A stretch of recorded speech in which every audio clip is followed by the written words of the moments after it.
de I99. ¡Qué buena radio! Fin de espacio publicitario. El siguiente programa tiene clasificación A, apto para todo público.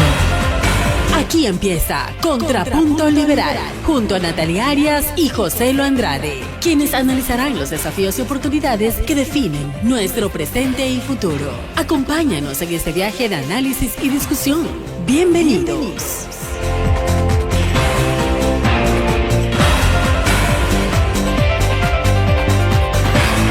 Buenas tardes, estimados amigos. Estamos en su programa Contrapunto Liberal del Instituto Ecuatoriano de Economía Política, como todos los días martes a las 4 de la tarde.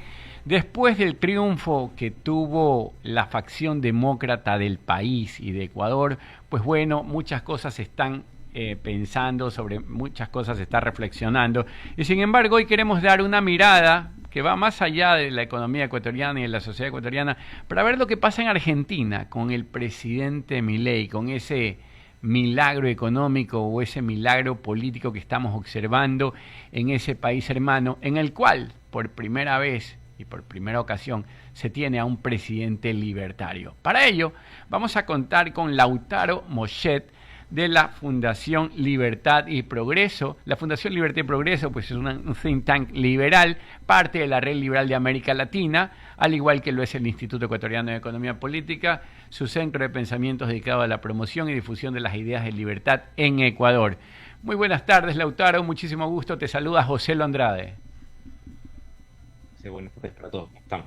Bueno, empecemos por preguntas básicas, ¿no? Porque en las últimas horas hemos escuchado de la eliminación del cepo, no sé, de alguna serie de medidas económicas sobre las cuales entiendo conoces, pero quisiera que empecemos por darle algo de contexto a las personas que nos están escuchando, sobre todo para acá del lado del Ecuador. ¿Tenemos en Argentina un milagro económico? Bueno, a ver, sin lugar a dudas, el proceso económico que está viviendo Argentina es un caso poco visto, ¿sí? Al menos en la historia de nuestro país es algo realmente muy nuevo, es un fenómeno que, es un punto nuevo, ¿sí? Es decir, estábamos acostumbrados en Argentina durante los últimos 20 años a estar gobernados por un populismo de izquierda que ha dañado enormemente nuestra economía, ¿sí? Para poner un poquito de perspectiva desde donde veníamos en el año 2023, ¿sí? Finales de 2023 es cuando asume el presidente Milei. En ese entonces Argentina estaba con una inflación interanual de 211%. En el mes de diciembre solamente los precios al consumidor habían aumentado cerca de 25%. Con lo cual la pobreza iba aumentando todos los días, los precios eran cada vez más altos, los salarios rendían cada vez menos y estábamos en una situación crítica porque al menos los que entendemos de economía y nos dedicamos a analizar la macroeconomía de un país entendíamos que había un problema de diagnóstico, es decir, se estaban atacando las consecuencias y no las causas. Era imposible resolver el drama económico que estaba viviendo Argentina si no se tenía en cuenta el verdadero diagnóstico. Entonces era una situación muy crítica, al borde de una hiperinflación, en una economía que hacía 15 años no estaba creciendo. Desde el año 2011 permanecíamos, si uno mira el nivel de actividad económica, con vaivenes, pero la tendencia era completamente plana. Una inflación, insisto, creciente y cada vez más alta, completamente insostenible. Y a partir de 2023 me parece que los argentinos entendimos que necesitábamos un cambio muy fuerte porque íbamos directo a 200 kilómetros por hora contra una pared y había que hacer algo para poder cambiar. Y eso explica un poco también el contexto en el cual aparece la figura de Milei y corrompe con el status quo, ¿no? Una figura completamente nueva, con maneras muy especiales para comunicar, y eso también creo yo que fue lo que hizo que tenga tanta llegada, sobre todo con la gente joven. Y me parece que eso trata de explicar un poquito el fenómeno Milei, ¿no? Bueno, definitivamente Milei es un personaje. Te cuento dos anécdotas rápidamente. La última vez que yo estuve en Buenos Aires, me trepé a un Uber saliendo del aeropuerto o algo similar, Y entonces le expliqué al joven al que me había recogido que iba a una convención. Me dijo, ¿qué tipo de convención? Yo le dije, una de liberales, de libertarios, pero bueno. Y él me dice, como Milei. Entonces yo, wow, acto seguido le expliqué que iba a una reunión donde iba a estar Milei, todavía no presidente. Y en ese momento coge el teléfono, llama a un amigo y le dice, oye, se acaba de trepar a mi carro un tipo que va a saludar en este momento a Milei, que va a estar en la convención con Milei. Eso estaba sucediendo en ese momento en el aeropuerto. Pero algo más cercano, este sábado, estaba pegándome unos whiskies con unos amigos en Salinas, en un lugar, en una playa, y de repente estaba el hijo de uno de mis amigos en la mesa de al lado. Y en eso que estábamos hablando, como siempre, temas económicos y políticos, el tipo dice, pero si de eso habla Milei. Y yo dije, bueno, ok, que haya escuchado en Milei me parece, está bien. Pero al rato me dice, pero no, aquí lo que hay que hacer es discutir de Mises y de Hazlitt. Y yo ahí sí ya me volteé y dije, a ver. Una cosa es que conozcas de Milei y otra es que ya hables de Mises y de Hazlitt, que ya son, digamos, gente de la gallada, de los que siguen la economía, si quieres, de una perspectiva liberal, libertaria, los que son amigos de la escuela austríaca de economía y ese tipo de cosas. Entonces ahí sí me volteé y le dije, a ver, cuéntame por qué eso. Y me dice, mira, desde que yo sigo a Milei, he conocido la escuela austríaca de economía, y ahí escuché de Mises y escuché de Hazlitt, y yo dije, wow. Ese es el efecto Milei en América Latina. No solamente está impactando de manera positiva en tu país, sino en la región. Y yo creo, con la aparición de Milei en América Latina, se renueva o resurge una oportunidad para que los libertarios de nuestra región del planeta encuentren también un espacio político con derecho propio. Y ojo, y con esto cierro la anécdota. Yo recuerdo alguna vez regresar de Buenos Aires hacia Ecuador y decir, no, Argentina, sorry, pero sí está perdida. O sea, las cosas que yo escucho allá con ese mundo de los Kirchner y toda esa vaina, decía, no, eso no tiene componte. Yo creo que podemos solucionar media América Latina, pero los argentinos están bien jodidos. Y aparece Milei y lo cambia todo y comienza a haber una revolución que está trascendiendo la frontera de tu país en todo sentido, porque no solamente es una discusión y unas reformas o acciones económicas, sino una discusión de ideas sumamente importante que ahora podemos escuchar en otras partes y que de alguna manera están instalando una agenda diferente, una agenda de libertad, una agenda de, digamos, de apertura económica, de sensatez económica. En realidad es lo que los liberales hemos promovido durante todo el tiempo, es hacer de nuestros países un país normal, ¿no?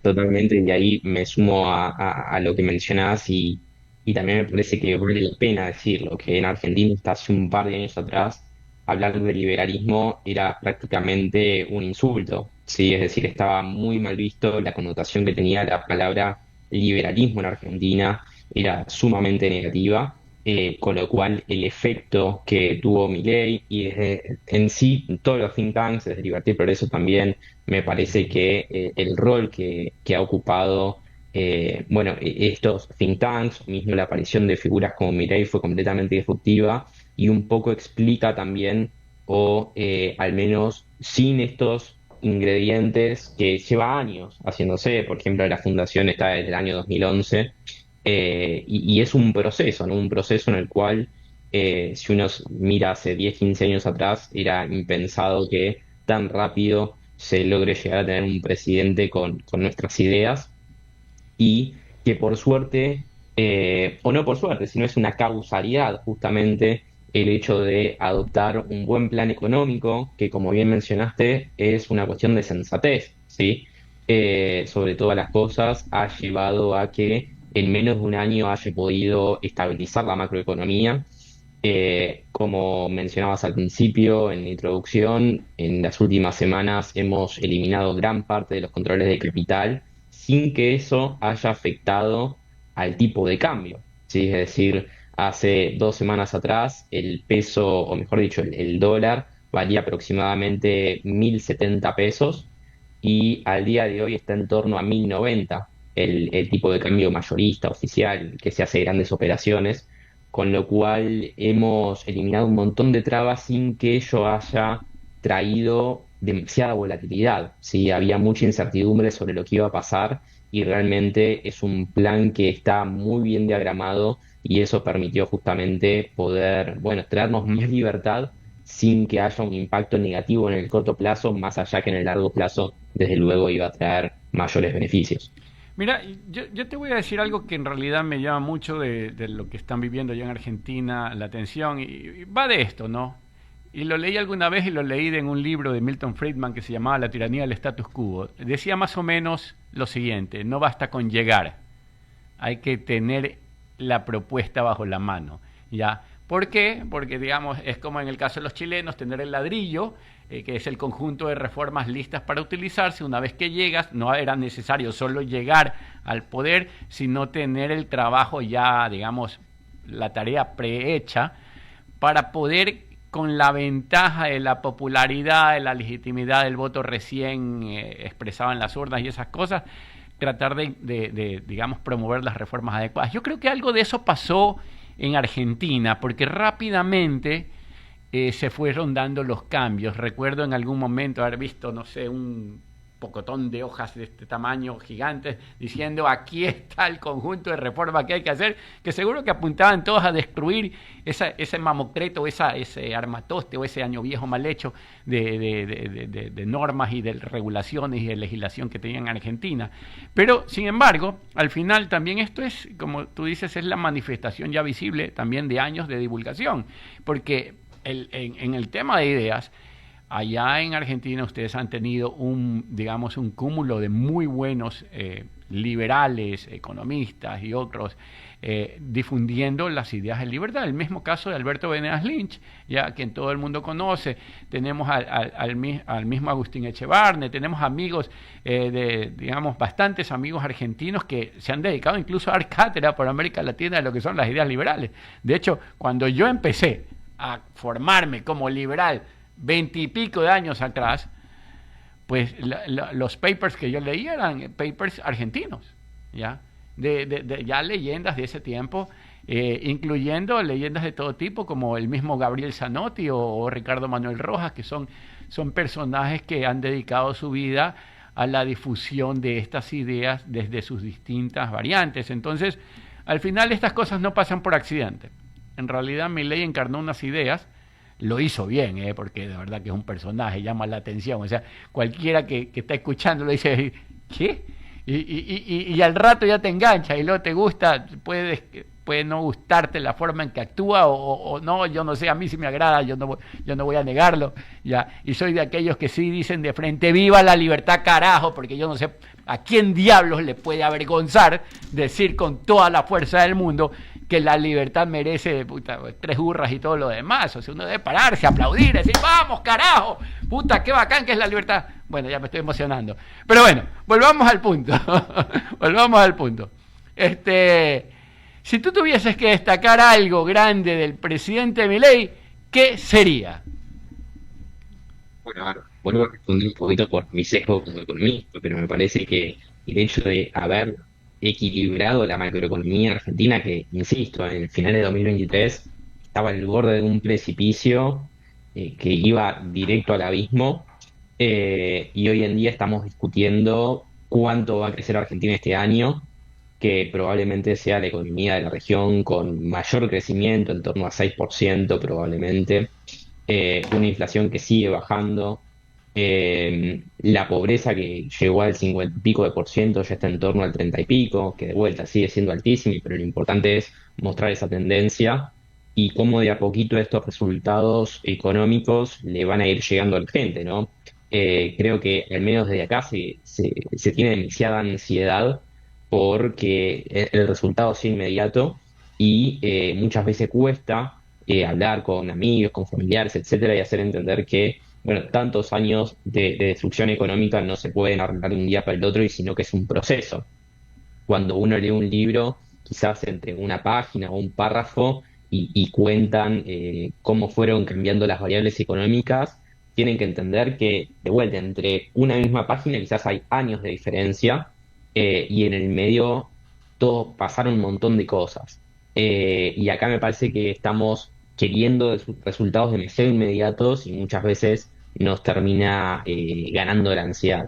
De todas formas, creo yo que bueno, el esfuerzo que hicieron todos los argentinos en el último año, sobre todo por el fuerte ajuste fiscal que hubo a principios del 2024, ya está comenzando a dar fruto. Si uno mira los distintos índices de salario, están empezando a ganar la inflación, con lo cual yo creo que ese es el principal activo que tiene Javier Milei. Cuando él asumió, el mandato que le dio la sociedad era bajar la inflación. Por favor, no aguantamos más esta situación y necesitamos empezar a tener mayor estabilidad. Y a partir de eso me parece que también es el principal activo político que está teniendo. Porque efectivamente, si uno mira un gráfico con la evolución de la inflación argentina, ve que se está cayendo muy rápido y probablemente ahora con la salida del cepo caiga a una mayor velocidad, más allá de que en marzo y abril hubo algún ruido propio de la incertidumbre sobre lo que iba a pasar.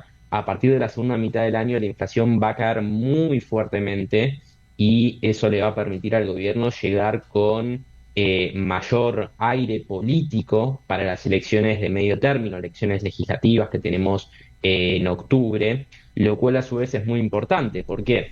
Porque una vez estabilizada la macroeconomía, Argentina va a entrar en un proceso de reformas estructurales, ¿sí? Sobre todo lo que es el mercado laboral, sobre todo lo que es las pensiones, el sistema de pensiones y temas que son muy sensibles en la sociedad, que sin generar estas reformas, bueno, el proceso va a quedar a mitad de camino. Entonces, me parece que va a ser muy importante que el gobierno logre una buena elección justamente para tener un Congreso con mayor representación, lo cual a su vez le va a permitir sancionar las leyes que, bueno, necesita para esta segunda mitad del gobierno. Bueno, Lautaro, yo quisiera presentarte a mi amiga Natalie Arias, quien comparte este programa conmigo. De hecho, ella tuvo una experiencia en el Congreso del Ecuador, así que conoce mucho mejor que yo cómo se vive o cómo se navega en esas aguas. Pero antes de entregarle el micrófono totalmente a Natalie, yo sí tengo una curiosidad personal. ¿Cómo el presidente Milei ha logrado sobrevivir tal vez a esa resistencia ideológica de calle, esos piqueteros que para mí en algún momento se iban a alzar e iban a impedir cualquier tipo de avance? Y sin embargo me parece que lo ha hecho muy bien, porque no escucho de ese movimiento o esa resistencia, o al menos no me parece que haya tenido éxito. ¿Qué pasó ahí como para que tengamos algo, haya tenido, no sé, haya logrado avanzar el presidente Milei? Bueno, a ver, yo creo que hay dos elementos que son clave. Por un lado, el hecho de que la clase más vulnerable, ¿sí? Y la gente con menores ingresos era la que peor estaba pasando, y me parece que tuvo fuerte apoyo desde ahí abajo. Es cierto que el Ministerio de Capital Humano, ¿sí? Una institución que creó el presidente, que incluye bueno, todo lo que es la asistencia social, como dijo el propio presidente, la ministra Petrovello, perdón, que es justamente la ministra de Capital Humano, es la única que tiene la billetera a disposición.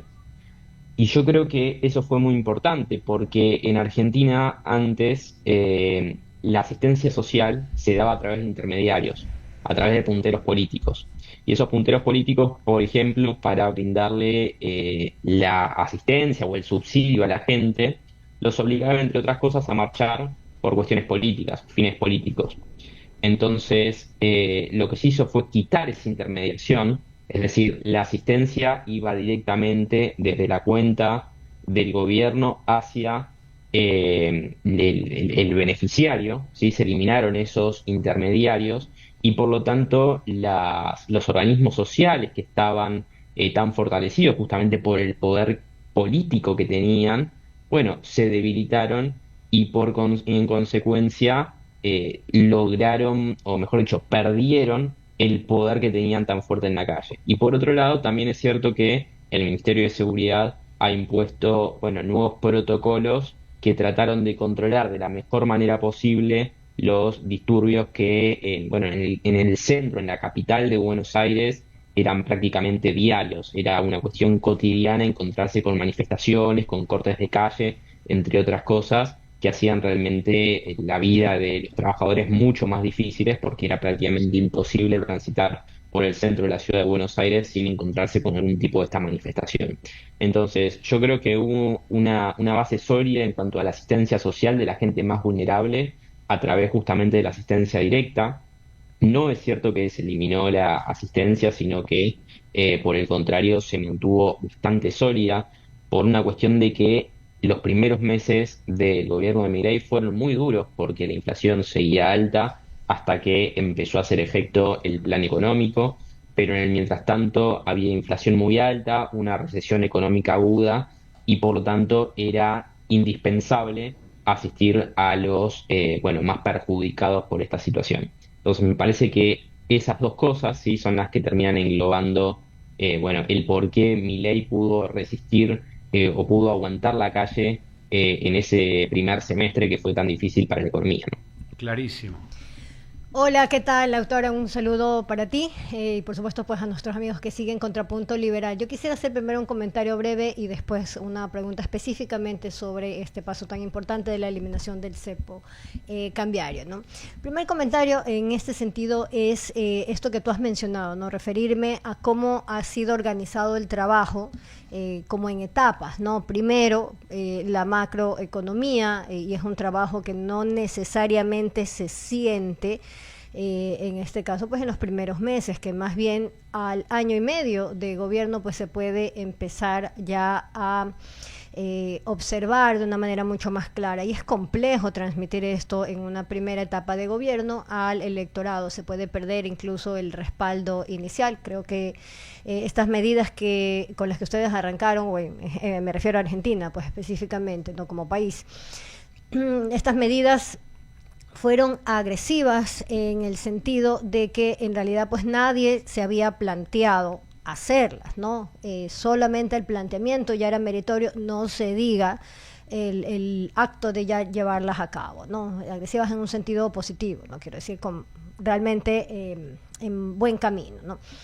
Y cómo todos los cambios estructurales están planteados para una segunda parte de este primer periodo de gobierno. Y lo menciono justamente así porque en realidad la pregunta un poco o el comentario un poco en broma hubiera sido ¿cuántos periodos necesita Javier Milei o quien lo suceda en este propósito para lograr revertir el daño que la administración de los K y estrictamente el socialismo del siglo XXI le hizo a Argentina, ¿no? Más la serie de decisiones que en este caso fueron tomadas a medias por administraciones anteriores, asumiendo pues que han ido más o menos orientadas en este sentido. Eso como un primer punto, ¿no? Y la pregunta propiamente en este caso es si están asumiendo la eliminación como un paso en sí mismo o como un paso intermedio hacia la dolarización. Tal vez lo abordaron hace un momento, si no pues sí sería importante, ¿no? Porque es lo que a Ecuador le ha permitido contra literalmente viento y marea subsistir hasta este punto después de 25 años de una decisión que hoy se agradece pero que en su momento fue compleja. A ver, respecto al primer punto que me pareció muy interesante, hay que tener en cuenta lo siguiente. A mediados del año pasado, ¿sí? No, vamos un poquito más atrás. El gobierno de Alberto Fernández y el último mandato del kirchnerismo había dejado una estructura de cerca de 18, 19 ministerios. No recuerdo precisamente el número exacto. Con el gobierno de Javier Milei esto se reduce a 9 ministerios actuales, ¿sí? Que dependen directamente del presidente. Y entre esos ministerios aparece, así como mencioné antes, el Ministerio de Capital Humano, también un concepto bastante innovador. Aparece lo que es el Ministerio de Desregulación del Estado, ¿sí? Y este ministerio justamente lo que hace es, tratar de encontrar aquellas regulaciones, aquellas leyes que perjudican o se entrometen en la actividad privada. Sí, hay cuestiones que son realmente ridículas. Por ejemplo, hace un par de semanas atrás vino el ministro de Regulación, Federico Sturzenegger, y brindó una charla en la Fundación Libertad y Progreso mencionando sobre una regulación que a mí particularmente me llamó la atención, y es que había una normativa que le prohibía a los exportadores empaquetar, por ejemplo, no sé, sea un paquete de cebolla, de papa o algún bien, eh, como el país al cual se estaba exportando quería que le llegue, sino que tenía que hacerlo como la normativa argentina lo indicaba. Con lo cual esto generaba un costo impresionante, porque lo que hacían los exportadores argentinos era mandar un barquito al lado del buque con las exportaciones y en el medio del océano tenían que cambiar el packaging con el cual el país al cual iba dirigida esa mercadería quería recibirlo. Bueno, entre otras cosas así de ridículas, hay un montón.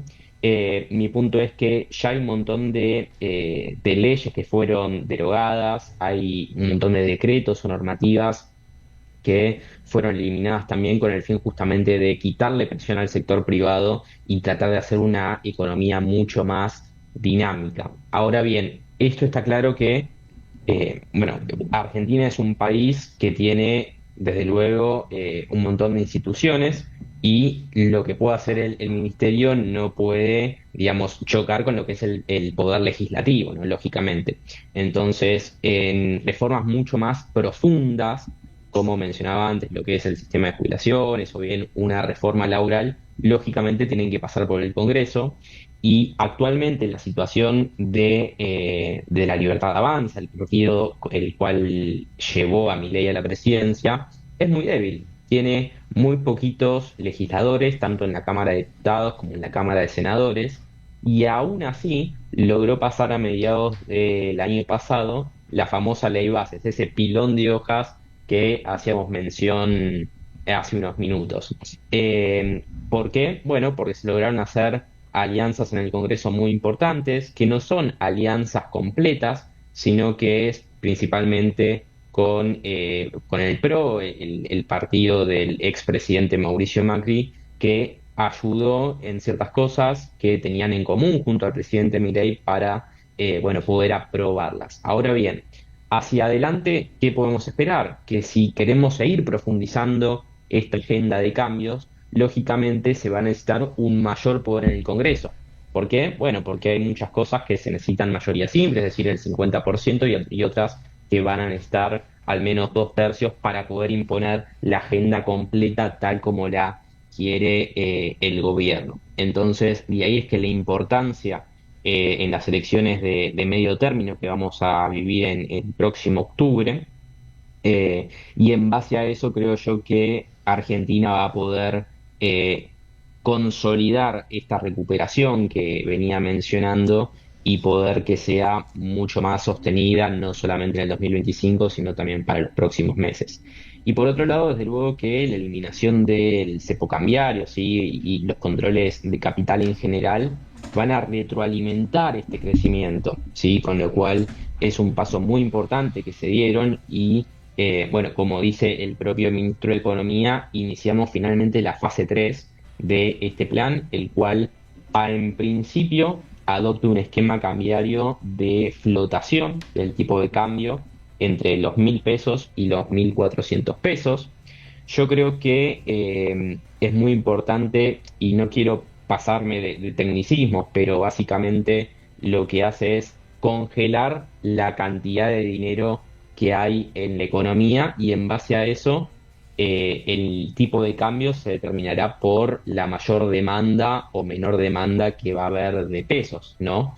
Y otra cosa interesante también es que en los últimos meses se ha habilitado la adopción del dólar, por ejemplo, para compra y venta, ¿sí? Es decir, uno hoy en día si quiere vender en dólares lo puede hacer.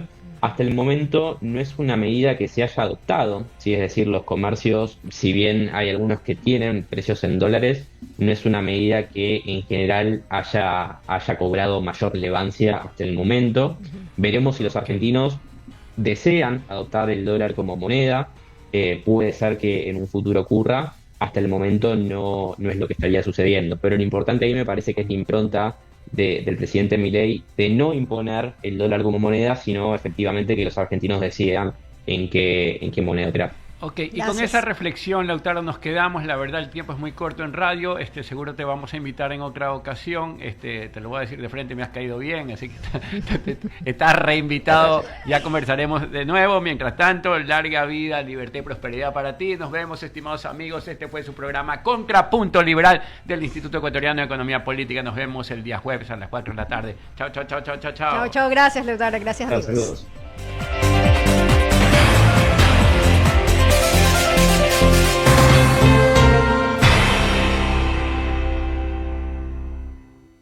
Hacemos un corte y enseguida regresamos. Inicio de espacio publicitario.